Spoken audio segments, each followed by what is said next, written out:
आज हम पढ़ रहे हैं अमीबा में संवरण एवं पाचन।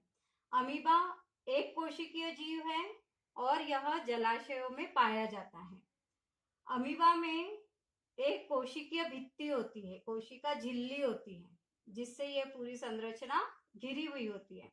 इसमें जीव द्रव्य होता है जो तरल अवस्था में होता है। ये सब जीव द्रव्य है। इसमें छोटे छोटे बुलबुले के रूप में, इस जीव द्रव्य में छोटे छोटे बुलबुलों के रूप में कुछ धानियां होती हैं, खाली स्थान होता है।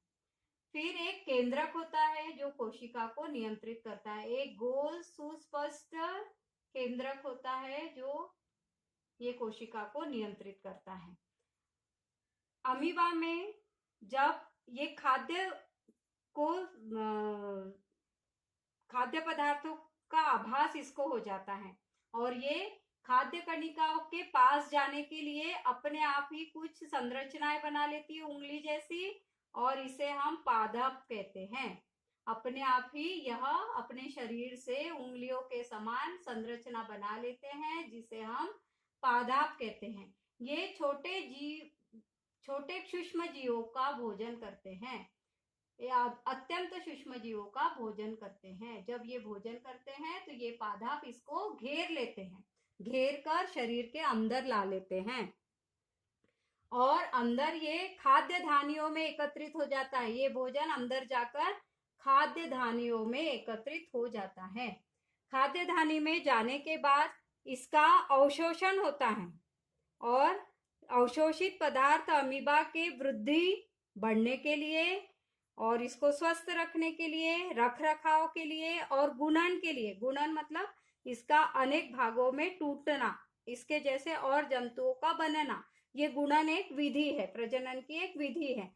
तो ये अनेक भागों में टूटकर फिर अपने जैसे और संरचनाओं को बना लेता है। तो ये भोजन पचने के बाद, अवशोषित होने के बाद अनेक रख रखाव के लिए इस्तेमाल होता है और फिर इसका जब पाचन हो जाता है इसके अंदर, तब यह बहिर्क्षेपित अपशिष्ट पदार्थ के रूप में शरीर के बाहर निकाल दिया जाता है। इस तरह ये अमीबा में पूर्ण पाचन की क्रिया होती है। मैं एक बार आपको और बताती हूँ कि ये अमीबा है, इसके बाहर एक झिल्ली होती है जिसके अंदर ये कोशिका द्रव होता है। इस द्रव में एक केंद्रक होता है जो कोशिका का संचालन करती है। इसे खाद्य पदार्थ की अनुभूति हो जाती है या ये इसके प्रति आकर्षित होता है, तब यह अपने शरीर से कुछ उंगली के समान संरचनाएं बना लेता है वो भोजन को घेरने के लिए, और इसे हम पादप कहते हैं। जो भोज्य पदार्थों को ग्रहण कर रहा है उसे खाद्य कणिका कहते हैं।